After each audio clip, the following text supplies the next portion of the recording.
एक जंगल में मोनू नाम का एक बहुत गरीब किसान चिड़ा रहता था। एक दिन मोनू अनाज लेने के लिए बाजार गया तो उसको उसका बहुत पुराना दोस्त मिला।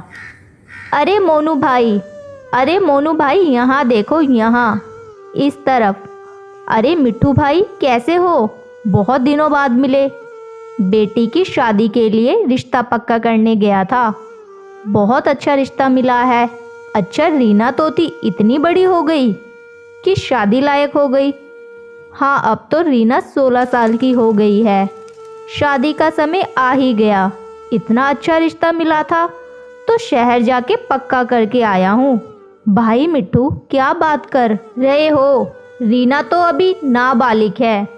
तुम उसकी शादी इतनी जल्दी क्यों कर रहे हो? कोई बात नहीं, 2 साल बाद बालिग हो जाएगी। अरे रिश्ता पक्का करके आया हूँ, 2 साल बाद रीना को उनके घर भेज दूंगा। इतना अच्छा मौका कोई नहीं छोड़ता। अरे भला तू बता, तेरी बेटी मुनमुन चिड़िया कैसी है? वो तो बहुत बड़ी हो गई होगी।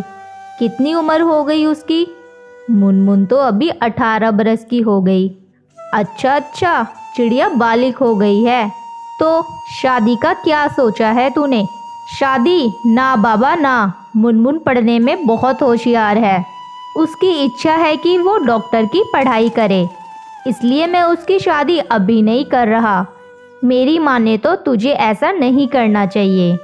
तू सर से लेके पैर तक कर्जे में डूबा हुआ है। डॉक्टर की पढ़ाई का खर्चा कैसे उठाएगा? अरे मुनमुन को इतना पढ़ाने लिखाने का कोई फ़ायदा नहीं होगा।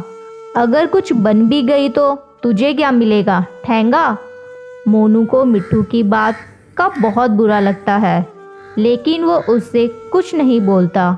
दोनों दोस्त एक दूसरे का हालचाल पूछकर अपने अपने घर निकल जाते हैं।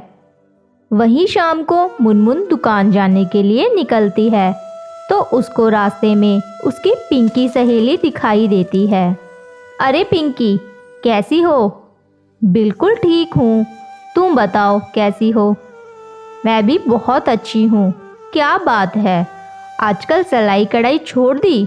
बबली आंटी पूछ रही थी। दरअसल मैं मेडिकल की पढ़ाई कर रही हूँ। 1 महीने बाद मेरा एग्ज़ाम है, उसकी तैयारी में लगी हुई हूँ, इसलिए अभी सिलाई और कढ़ाई नहीं कर पाऊँगी। चलो मैं चलती हूँ, फिर टाइम हो रहा है। मुनमुन दिन रात मन लगाकर पढ़ती है और एग्ज़ाम की तैयारी करती है। कुछ दिनों बाद कुछ लोग मुनमुन के घर के बाहर आते हैं और बाहर से चिल्लाने लगते हैं, मोनू, ओ मोनू, बाहर निकल। ये मैं क्या सुन रहा हूँ? बेटी बड़ी हो गई और तू अभी तक उसकी शादी नहीं कर रहा। मोनू बाहर आता है और शांत हो जाओ भाई, शांत हो जाओ। मेरी बेटी को मैं पढ़ाऊँ या शादी करूँ, तुम सबको क्या आफत आन पड़ी है? मेरा बेटा 10वीं में पास है और अगले साल 20 का हो जाएगा। तू कहे तो मुनमुन की शादी उससे करा देते हैं। अरे भाई, तुम लोग मेरी बेटे की शादी के पीछे क्यों पड़े हो? मुझे उसको डॉक्टर बनाना है, वो अभी शादी नहीं करेगी। राम राम, क्या बात कर रहा है? लड़की को पढ़ा रहा है, ना तेरे पास पैसा है, ना रहने के लिए ठीक सा घर है, और इतना बड़ा मेडिकल का खर्चा। तेरे को पता भी है तू क्या सपने देख रहा है? परिंदे को उतने ही पैर फैलाने चाहिए जितनी उसकी चादर हो। देखो भाइयों, मुझे सब चीज़ों का पता है। मैंने बैंक से लोन ले रखा है। मेरी बेटी जब डॉक्टर बन, देखना वो एक दिन बहुत बड़ा मुकाम हासिल करेगी और तुम सबकी बोलती बंद कर देगी। हाँ ज़रूर, दिन में सपने देख रहा है तू। ये भी 1 महीने बाद तेरी बेटी का रिज़ल्ट आता है और अगर वो पास नहीं हुई तो तेरी शक्ल देखने लायक होगी। तब तक तो मेरा बेटा भी नहीं बचेगा शादी के लिए। इतना बोलकर सभी वहाँ से चले जाते हैं। घर के अंदर से मुनमुन सबकी बातें सुन रही होती है। मुनमुन को बहुत दुख होता है, उसके पिता के साथ लोग इस तरह से बर्ताव कर रहे हैं। मुनमुन दिन रात मेहनत करती है और एग्ज़ाम के लिए खूब पढ़ती है। एग्ज़ाम देने के बाद उस दिन मुनमुन का रिजल्ट आने वाला होता है। मोनू भागता हुआ अपने घर आता है और चिल्लाता है, मुनमुन, अरे मुनमुन, अरे बेटी मुनमुन, किधर हो? क्या हुआ पिताजी? तेरा नाम आ गया, देख लिस्ट में तेरा नाम आ गया। यही नहीं, तुझे 25 लाख की स्कॉलरशिप भी मिली है। पूरे 25 लाख की? अरे अरे, मैं तो फूलों नहीं समा रहा। इस पूरे जंगल में इतने पैसे कभी किसी ने देखे नहीं होंगे जितने की तुझे स्कॉलरशिप मिली है। मुनमुन बहुत खुश होती है और मोनू भी मुनमुन की कामयाबी देखकर बहुत खुश होता है। मुनमुन पढ़ाई करने के लिए शहर चली जाती है। जंगल के सभी पक्षी मुनमुन के बारे में बातें बनाते हैं और मोनू को कोसते रहते हैं। क्यों मोनू, तूने तो अपनी लड़की बेच दी। शर्म नहीं आती? लड़की है, ऊपर से घर में नहीं रहती, पता नहीं शहर में क्या कर रही होगी। मोनू सबकी बातें सुन लेता है क्योंकि उसे मालूम होता है जब मुनमुन लौट कर आएगी तो सबकी बोलती बंद हो जाएगी। मुनमुन जंगल वापस लौट कर आती है। उसे जंगल वाले देखते हैं तो देख के हैरान रह जाते हैं। मुनमुन को छोड़ने करीबन 4-5 पक्षी की टीम आई होती है। मुनमुन एक हवाई मोटर से उतरती है और सभी जंगल वाले उसे घूरते रहते हैं। अपनी बेटी की ठाट वाट देखकर मोनू का सीना चौड़ा हो जाता है और सर गर्व से ऊंचा हो जाता है। मुनमुन साबित कर देती है, अगर मन लगाकर ठान लिया जाए तो सब कुछ हासिल हो सकता है। हासिल? वो चिड़िया अपने 2 बच्चों के साथ अपने घर में बैठी हुई थी। वो सब भोजन का इंतज़ार कर रहे थे। मम्मा, पापा कब आएंगे? मुझे बहुत भूख लगी हुई है। मेरे बेटा, तुम्हारे पापा बस आने ही वाले होंगे। ऐसा लग रहा है कि वो आज कहीं दूर निकल गए हैं भोजन की खोज में। मम्मा, क्या पापा थकते नहीं इतना ज़्यादा उड़ने से? तुम्हारे पापा बहुत बहादुर है। वो थक तो जाते हैं लेकिन हमें बताते नहीं क्योंकि वो हम सबसे बहुत ज़्यादा प्यार करते हैं। वो सब ऐसे बैठे बैठे बातें कर ही रहे थे। चाचा जी, वो देखो सामने पक्षी कितने स्वादिष्ट फल लेकर जा रहा है। क्यों ना आज थोड़ी मस्ती हो जाए और छीन लें उस पक्षी से ये सब। गोलू, बात तो तुम्हारी ठीक है, पास में कोई देख भी नहीं रहा, हम 2 और ये है भी अकेला। फिर ऐसा कहते हुए वो दोनों चाचा भतीजा उस पक्षी के पीछे उड़ते हैं और जल्द ही वो उसका रास्ता रोक लेते हैं। गोलू, क्या बात है, तुमने मेरा रास्ता क्यों रोक लिया? मुझे जल्दी घर जाना है क्योंकि मेरे बच्चे भूखे होंगे। तुम मुनमुन चिड़िया के पति हो ना? हाँ, मुनमुन चिड़िया मेरी ही पत्नी है, लेकिन अब मुझे जाने दे, मुझे बहुत जल्दी है, मेरे बच्चे भूखे हैं। भूखे तो हम भी हैं, लाओ जरा ये फल देखे तो मीठे हैं या कड़वे हैं। ऐसा कहते हुए वो फलों की तरफ बढ़ते हैं। ये मेरे बच्चों का भोजन है, मैं ये कभी तुम्हें नहीं दूंगा। हम ले कब रहे हैं, हम तो छीन रहे हैं। और फिर राजू गुड्डू को मारने लगता है और फिर उसका भतीजा फल उठा के भाग जाता है। मेरा तुम्हारा मारने का कोई प्रोग्राम नहीं था। अगर आसानी से फल दे देते तो मार से बच जाते, लेकिन वो गुड्डू आसानी से खामोशी से वहाँ से उड़ जाता है और वो बेचारा अपनी खाली चोंच लेकर ही घर आ जाता है। पापा आ गए, पापा आ गए, मेरे प्यारे पापा आ गए। अरे, ये आपके पंख पर चोट कैसे लग गई? क्या हुआ, सब ठीक तो है? मैं लौटकर घर वापस आ रहा था, मेरे पास फल थे।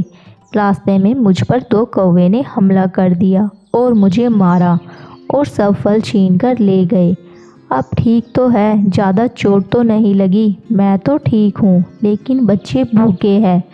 अब तो शाम भी होने वाली है, बच्चे क्या खाएंगे? आप चिंता मत करें, आप बच्चों के पास बैठें और मैं बच्चों के लिए कुछ खोज कर लाती हूँ।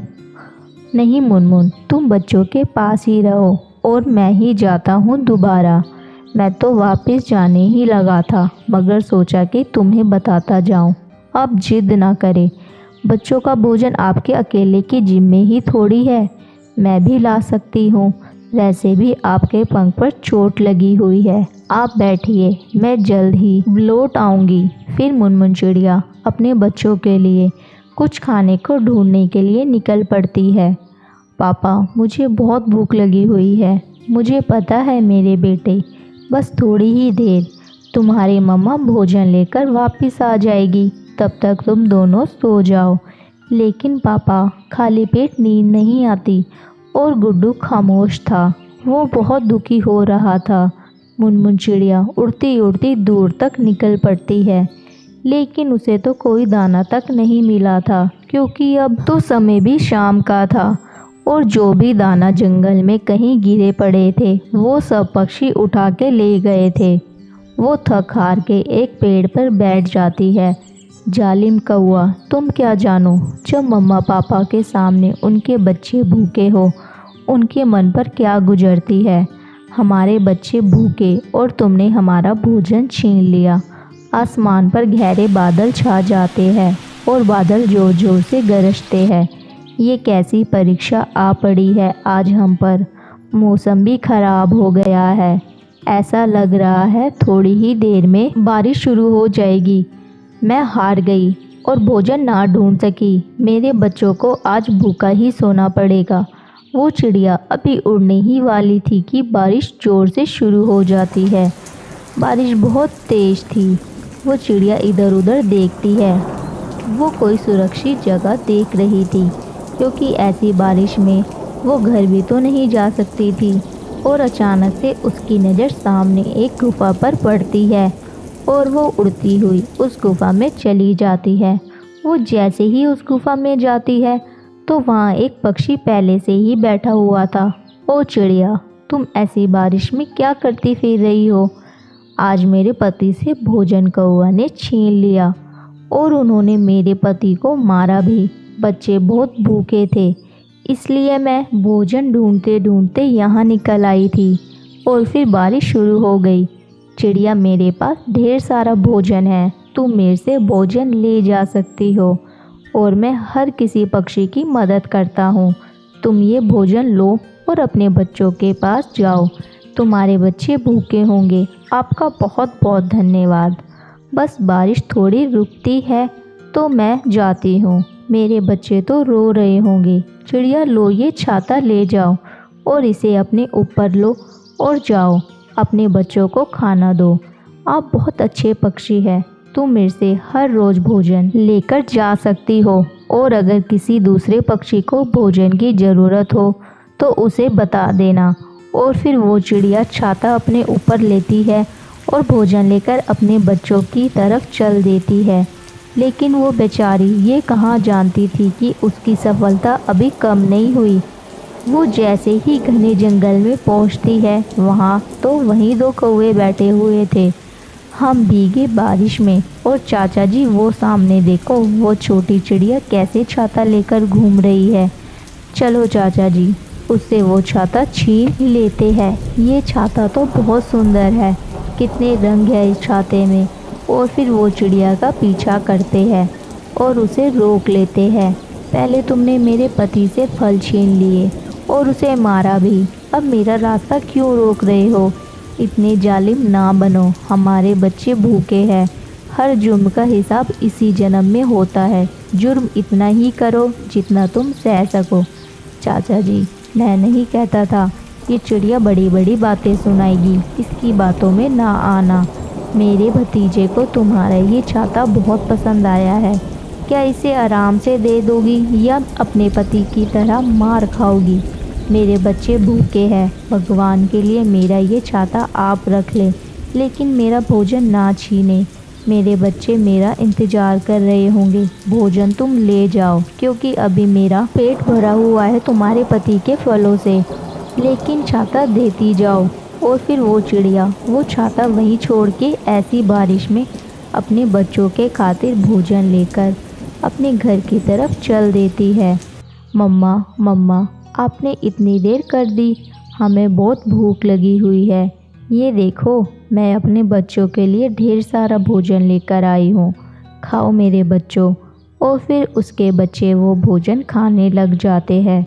मुनमुन, इतना ढेर सारा भोजन कहाँ से मिल गया तुम्हें। और फिर मुनमुन चिड़िया अपने पति को सारी बातें बताती है कि कैसे तेज बारिश से बचने के लिए उस गुफा में गई और फिर कैसे उस पक्षी ने भोजन और छाता दिया।